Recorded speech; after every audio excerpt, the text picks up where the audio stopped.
I think it's good to recognize that suffering comes in all shapes and sizes. And yeah, for some people, it might make them angry. For some people, it doesn't make them angry at all. I would encourage people just to listen in kind of the interior of their own hearts to what they think God might have for them to learn in the midst of it. When Jesus calls us to die to ourselves and take up our cross and follow him, that's a lot of suffering, right? There's a lot of suffering written into that language. The Christian should expect it, and I think should understand that there is no imitation of Christ without entering into the suffering of Christ. And without the imitation of Christ, we don't come to know Christ and we don't come to know God. Well, hello, everyone. Welcome to another episode of Up Next. Today, I have the honor of talking with President and CEO of Christianity Today, Tim Dalrymple. Tim, how are you today? I'm doing great, Tommy. It's good to be here with you. Well, it's our first time. We've gotten to know each other a little bit, but it's my very first time interviewing you. So thank you so much, Tim. Yep, I've been looking forward to it. Yeah. Tim, where's home for you? I mean, you're over in Carroll Stream or right in the Wheaton area, but where was home originally for you? Yeah, home originally for me was in the Bay Area of California, the San Francisco Bay Area. So I was raised in various places in and around the Bay Area where, I was just really blessed to have a terrific Christian family and a positive church experience growing up in kind of the sunny, convivial California version of American evangelicalism. So I think largely it was a healthy church that shaped my perception of what it means to be a Christian and what the church could be and the impact it could have in a person's life. Yeah. I mean, even looking at your bio, you then went over to Stanford University and you were a religious studies major over there. What did you think that you were going to do? Did you want to be a professor or pastor? What route were you thinking of taking? Yeah, well, one part of my story is that I was a gymnast, and I started gymnastics when I was 8 years old and continued that. I became an elite gymnast and a national champion in the junior ranks.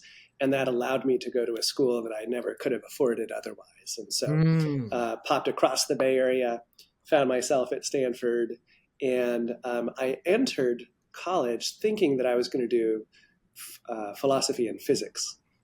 Physics was my first love in a lot of ways, but I had really gotten interested in the philosophy of physics. And so doing physics and philosophy was appealing to me. But I took a really tremendous course in religious studies that I enjoyed, and decided to double major in philosophy and religious studies instead. And so I had my freshman year where I'm competing as a gymnast in all of the NCAA competitions. And then my sophomore year, I had an accident. I fell from the high bar and broke my neck. And then suddenly I kind of had to figure out a different trajectory for my life. And I believed at the time that God's calling on my life was to be a Christian presence within the secular university. And so I had some good examples there of people at Stanford who had a really redemptive presence within the campus community. And I believed maybe that's what God was calling me to do. And so I went about getting the degrees that I would need in order to teach in a philosophy or religious studies department within secular universities. Yeah. Tim, going back to your accident as a gymnast, is how did that change you? How long did it take you for you to really come back from that accident and rebuild it during that time? Yeah, well, it's a good question. So like I said, that happened my sophomore year. It was February of 1996. It was a few months before the Olympic trials. I was expecting to compete at the Olympic trials and have at least a decent chance of making the Olympic team that year. The Olympics were going to be in Atlanta. And for the gymnast, of course, the Olympics is really the great goal above all other goals. It's the one time when the world actually pays attention to your sport. And so I had really grown up with this perception that, either I make the Olympics or else my career is a failure, right? That's the goal, is to make the Olympics. And so when my career was cut short by an injury, then that was also, the death of a a certain dream that I had been working toward for an awful Yeah. long time. It was also, it had become a part of my identity and a part of what made me distinct and different from other people. I will say that, I grew up while I valued athletic pursuits. I also recognized they were only for a time, and I valued even more highly intellectual pursuits and spiritual pursuits. And so I was always very keen on developing myself across all of those different dimensions. So it wasn't hard for me to find other things that I cared about and that I was passionate about and that I wanted to move toward. But there was another part of the experience that was difficult, and that was I gradually learned that I would have chronic pain. So Oh, yeah, when yeah. the injury first occurred, a lot of the nerve endings are severed, and you have the immediate aftermath of the injury. You've got some pain. I had a surgery, and after I recovered from the surgery, and there really wasn't a whole lot of pain until those nerve endings began to regenerate. Wow. And Okay. so I would say the two big things for me were, on the one hand, dealing with the suddenly and kind of rudely changed sense of identity, that suddenly this part of my life was lost, and this what I thought was going to be this big part of my story was gone and just kind of cut short. And then the other thing was really kind of becoming reconciled to living a life that would know pain all the way through. And that's in fact part of why I really made suffering a major theme in my academic work. And Yeah. I think it's part of what sustained me in academic work through a master's degree and then a PhD, because I really felt like my work in philosophy of religion allowed me to explore the problem of pain and the problem of suffering. Wow. Yeah, yeah. As you look back, here we are now talking about it. It's been now decades. You look Mm. back and someone asks you, Tim, why do you think God allowed that to happen to you? What lessons? You had this dream of being a gymnast. You kind of took that away. Then now you're stuck dealing with that pain. What was God trying to teach you or say to you or do in your life? What would you say to that person? Yeah, it's an interesting thing when you look back and you see experiences of hardship or misfortune in your life, and you feel, you're curious what your life would have looked like if those things had not occurred. But I have never felt for a single instant any amount of regret. Um, it's hard for me to regret things that I know have really shaped who I've become, um, things that have become essential to my life story, and ways in which I feel like God has demonstrated his faithfulness. So I'm really grateful for the athletic career that I had. I feel like it was a real laboratory of faith for me, that I got to see God's faithfulness in times of victory and success. And I got to see God's faithfulness in times of failure and hardship. And in a lot of ways, the success can be more spiritually perilous. It tempts us toward spiritual pride. It tempts us toward the delusion of self-sufficiency. Um, the experiences of hardship and failure, I feel like, they've kind of scoured out of my soul greater space to contain joy and love for God and to see his faithfulness in all things. Yeah. All right. So I never thought that when we first started this interview, we would be talking about suffering and chronic pain. Right away. Yeah. Yeah, we jumped into the deep end. Yes, Tim, in some sense, I could relate because when I had sinus cancer, it Mm, pretty much eliminated all my saliva, all my taste buds, but the chemo and radiation has created a state where my body cramps, I'm in pain, I have body chills, I have headaches, I have no tears every single day. mm. And people ask me, how do you deal with it? I'm going to ask you to say, when does your pain get really bad and how do you deal with it then, Tim? Yeah, so, certainly times when there are physical stressors, but also because of the way that we carry um, mental and spiritual stress in our bodies. I think, when I go through stretches of life that are particularly intense, then that tends to magnify the neck pain. I will say, I, in my case, the chronic pain has grown lighter over time. I was not Mm, really led to expect that that would happen. Um, there was a stretch where those nerve endings were continuing to regenerate. The pain just grew worse. And then I had some continuing structural problems within the neck, even after the surgery that I had that happened immediately. So I had a second surgery a couple years later. Um, and I had to go through the whole kind of meat grinder of chronic pain management, which, you try this medication, that medication, and it has this, that, they have different sets of side effects, and navigating all of that is its own kind of roller coaster. So if there are listeners out there who are in that experience, in the midst of that, you have all of my sympathy. I think, how do I deal with it? I do Kierkegaard. So I ended up writing my dissertation about Kierkegaard and how the Danish philosopher Søren Kierkegaard from the 19th century thought about the varieties of human sufferings.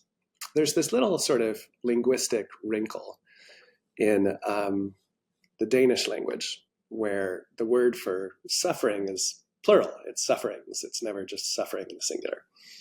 And I think in some ways that sort of might have opened up a linguistic and conceptual space for somebody like Kierkegaard to think about the varieties of human sufferings. And people who know anything about Kierkegaard, which not everybody does, right? He's not, I wouldn't say he's obscure, but he's also not as prominent a figure as like an Augustine or Martin Luther, for sure, right? But if you're familiar with Kierkegaard to any extent, you may know that he writes about things like anxiety and despair and religious trial, right? Spiritual trial. And there are other ones that he writes about too, but he writes about those kinds of categories of suffering in some of his more prominent works. And what you find when you follow this thread throughout his authorship is that he really does articulate, a certain pathway toward God, toward the deepening of the soul and the development of faith, in which suffering plays an incredibly important role the entire way. And it illuminates the insufficiencies of the ways that we try to be in the world apart from God. And, he talks about the school of sufferings, that if we're willing to listen to suffering's instruction, it will essentially whisper to us about who we are and our dependence upon God and our need to rest transparently in Him. Now, even once you come to a place of faith, of truly Christian, you would call it paradoxical faith, but truly Christian faith, there's still suffering. There's still suffering there. He talks about a specifically Christian kind of suffering that is dying to yourself and being persecuted for it. And so there's that. But of course, there are also going to be physical hardships. But I think I've always tried to listen to what suffering has to say to me. And he also talks about it as kind of a secret that we have with God, right? It's suffering turns us inward. It's the ultimate interiorizing experience. It's not really, there's a sense in which you can share it with others, but in a lot of ways, it's a pretty isolating experience. And so I try to see that not just as, it's just socially isolating, but as something that actually is a secret that I share with God and a part of the mystery of my fellowship with Him and a part of the mystery of what it means to, follow in the imitation of Christ, who was a man of sorrows, right? yeah, yeah. And I found even at the worst of my suffering, when I was in pain for about 10 weeks, Tim, Mm-hmm. there was a part of my heart that I realized I couldn't trust my heart. And I had to mentally really be able to trust the words of God and mentally come before the Lord and say, Lord, I don't know what to do about these things. I can't deal with the pain that I'm dealing with, and for some odd reason, you're just quiet, but I just need to just focus and trust in you. And Yeah. I love what you're saying. It's a personal thing that we had to deal with God, and I had to learn how to deal with that. Yeah. And I think it's important to note that not everybody's experience of suffering is going to be the same. And my experience of it is not normative for you or for others, or and nor is yours for me, right? It's there may be some forms of suffering that are just so dehumanizing and so oppressive that it's difficult to maybe impossible Correct, to correct, find correct, correct. anything redemptive in the midst of it, right? Um, and but I think there are differences as well between chronic versus acute suffering. So acute suffering, you know, I know that it's going to pass, and it's intense and it's terrible and it's gut wrenching. But I also know that it's going to pass, and that's challenging. That presents its own set of challenges. Something that's chronic, where you're kind of looking down the barrel of the rest of your life, and you know that it'll be rifled through with suffering until the end. It's not necessarily as intense on a day-to-day basis, but it can lead to a different kind of despair, right? So I think there's that. That as I think about people who might be listening to this podcast, just I think it's good to recognize that suffering comes in all shapes and sizes, and yeah, there might, for some people it might make them angry. For some people it doesn't make them angry at all, and I would encourage people just to listen in kind of the interior of their own hearts to what they think God might have for them to learn in the midst of it. When Jesus calls us to die to ourselves and take up our cross and follow him, that's a lot of suffering, right? There's a lot of suffering written into that language. The Christian should expect it, and I think should understand that there is no imitation of Christ without entering into the suffering of Christ. And without the imitation of Christ, we don't come to know Christ, and we don't come to know God. Yeah, very, very good. Tim, switching gears a little bit as we continue on your work journey. Here you are, you went to Stanford, then you went to Princeton, then you got your Doctor of Philosophy over at Harvard University. Talk to me a little bit of even your time over at Pathos. Then you started a company called Polymath Innovations, and now you're the president and CEO of Christianity Today. Talk to me about that period in your life. Yeah, and lest I be accused of misrepresenting my credentials, it was Princeton Seminary, just to be specific. But and then going on, yes, to Harvard's Graduate School of Arts and Sciences for the PhD. But as I was wrapping up the doctoral program, there were some other folks affiliated with Harvard who were involved in a startup business venture that was producing a religion website called Pathos.com. And so I was no longer entirely persuaded that I wanted to spend the rest of my life in libraries and lecture halls. I was beginning to transition from being a student to being a teacher. And of course, I had done a lot of teaching along the way, but I was, I was teaching there. And it was also, but I was doing on the side this work with Pathos. And I came on as the managing editor of the Evangelical Channel. So I was recruiting editors. I was doing my own writing and editing. Eventually, we began to bring on bloggers and found that that was kind of a way that we could scale in a financially sustainable way.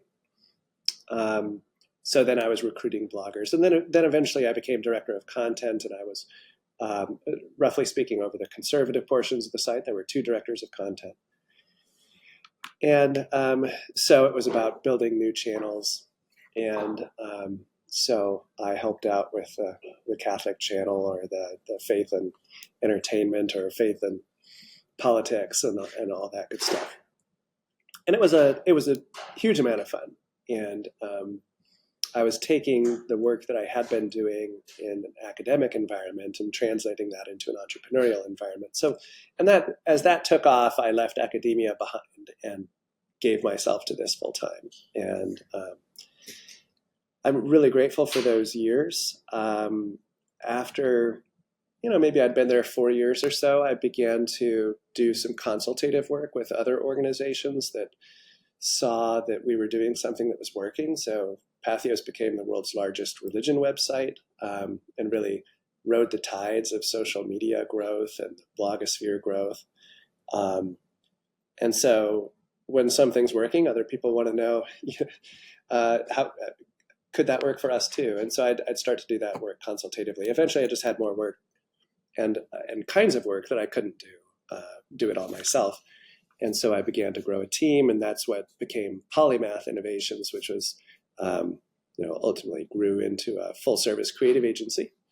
And we started with areas of emphasis that made sense with my background and content development, web strategy, and we just kind of, as we had clients who had different needs, we added people to the team, and it grew very organically.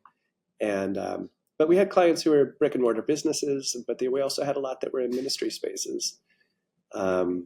So I got to work on incredibly fun projects that I really believed in with a team that I loved working with. Yeah, yeah, yeah. Did you ever think you were going to leave that? How did Christianity Today come about? Yeah.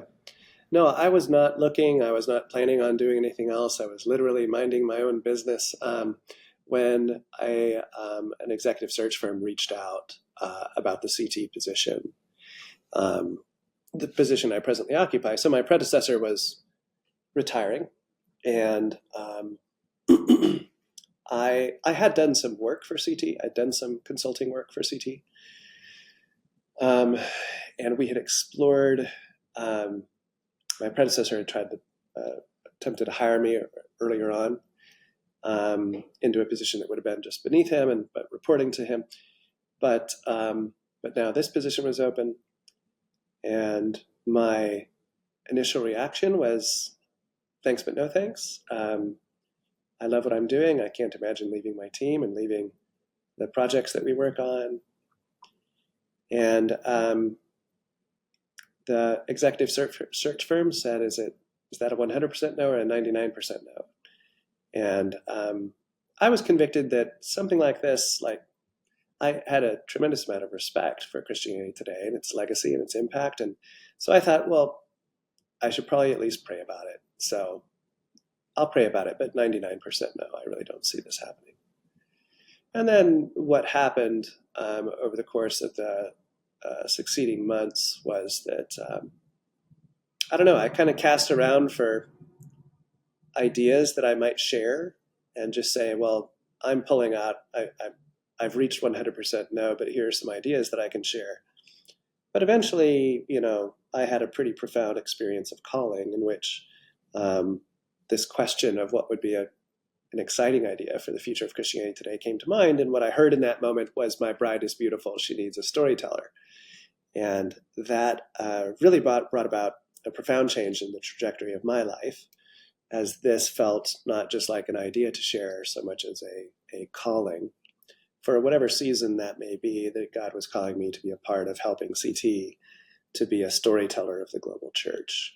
So that was the vision that I had brought with me into this role. And that was, when I received that was in September of 2018. And when I received the role was in, I think it was announced in February of 2019. And then I started in May of 2019. Yeah, yeah, yeah. Tim, I know a lot of times Christianity Today was started by Billy Graham, and it's a older organization with a lot of history. How have you had to make changes and usher it into a new, you mentioned a global story, telling those global stories. Has change been harder than you thought, or has it been, oh, this is easier than I thought it was going to be? Yeah, I would say it's been more challenging and taken longer than I would have anticipated. And I remember, as I was coming into this position, I don't actually remember who it was who said this, but somebody told me they thought cultural change takes about 5 years, and that seemed hard for me to believe, especially coming from a startup entrepreneurial background. I'd by that point been working for two startup businesses in succession for 11 years, and especially the one that I owned, we could kind of pivot on a dime. And if I decided that what we wanted to do on Wednesday was completely different from what we were doing on Tuesday, then I could do that, and we could pivot pretty quickly. We had an agile team in that way, and we did not have the legacy of decades of building up certain ways of doing things. And so I think when I came in, to CT, you know, I was coming in as an outsider, and there was a tremendous amount to learn. And there were people who'd been in their posts for 20, 30, even 40 plus years. And I was really blessed to learn from them. And I'm sure there's much more that they could have taught me that I failed to learn. Um, but we also knew there was a charter from the board to help the organization evolve. There was a sense that it did need a new burst of entrepreneurial energy, and it needed to innovate, or else it was going to gradually slide into obsolescence. And so we, we did the best that we could to discern where we believed God was leading us as an organization. If we're going to be a storyteller of the global church, then what does that actually mean? How do we need to become different in order to live into that vision? What's the distance between here and there? What kind of resources would we need in order to evolve in those ways? And so it takes years to develop all of that and to walk through all of that and to figure out what works and what doesn't work. And while I would say that there was a general sort of acceptance that CT needed to change, people typically want other people to change. You know, they'll say, "Yeah, CT does need to change, but not me. Like what I'm doing is good. I thought you meant the other people." And so that can be hard. That can be hard. And there's no, you know, I'm not confident that we've always made all the right decisions, and we've done the best that we can to work through that sort of cultural change in a radically disrupted, destabilized media environment and political environment and ecclesial environment. So that takes time. And you throw in pandemics and global economic turmoil and so forth, you know, political sea changes, that all adds to the complexity. Yeah. And Tim, for you, a lot of times you mentioned one thing, and as we begin to wrap up, I want to finish up with a couple last questions. You mentioned telling the story of the global church. What has worked well? I mean, and what have not worked well as you started to really be able to expand around the world? Well, I think that the global church is eager to tell its story. And I think the church outside the United States is eager to learn from one another. The challenge is essentially to get the American audience to care about the global church. So now, of course, we grow up hearing glorious stories of missionaries, and maybe we have experiences of, you know, like I do, of summer missions trips, or we believe in evangelism. We care about the persecuted church, at least in the abstract. And so there's interest in hearing those stories.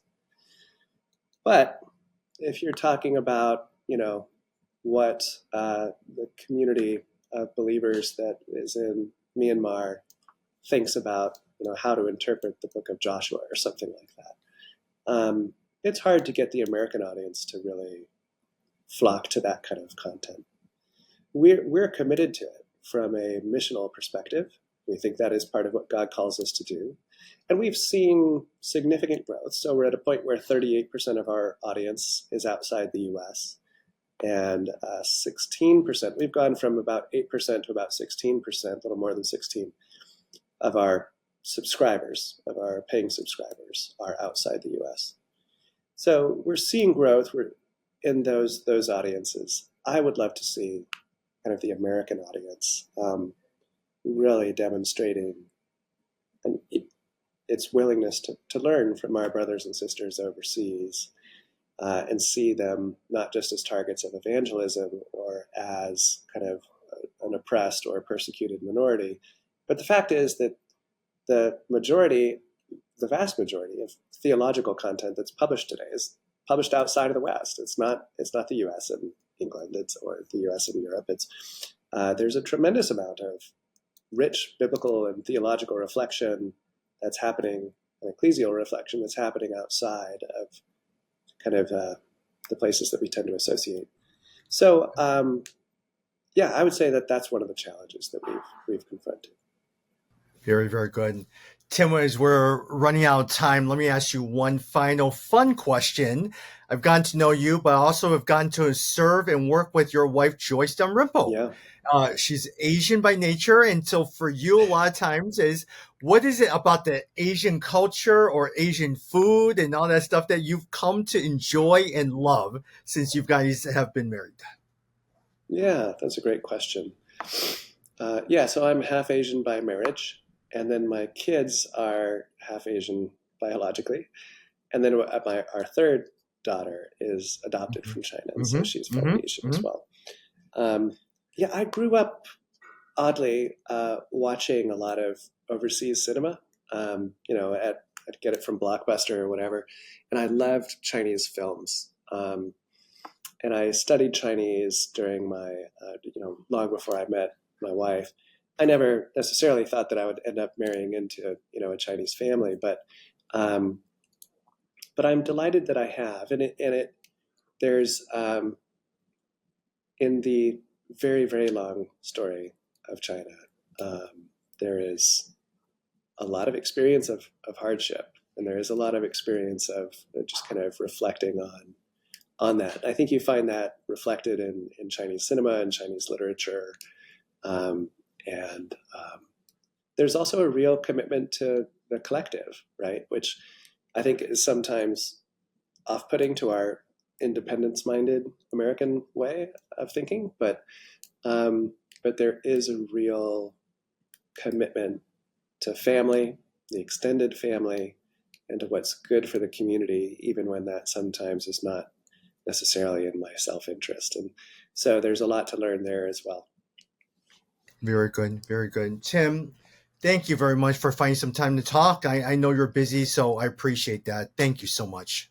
My pleasure. Thanks, Tommy. Yeah. We'll talk soon.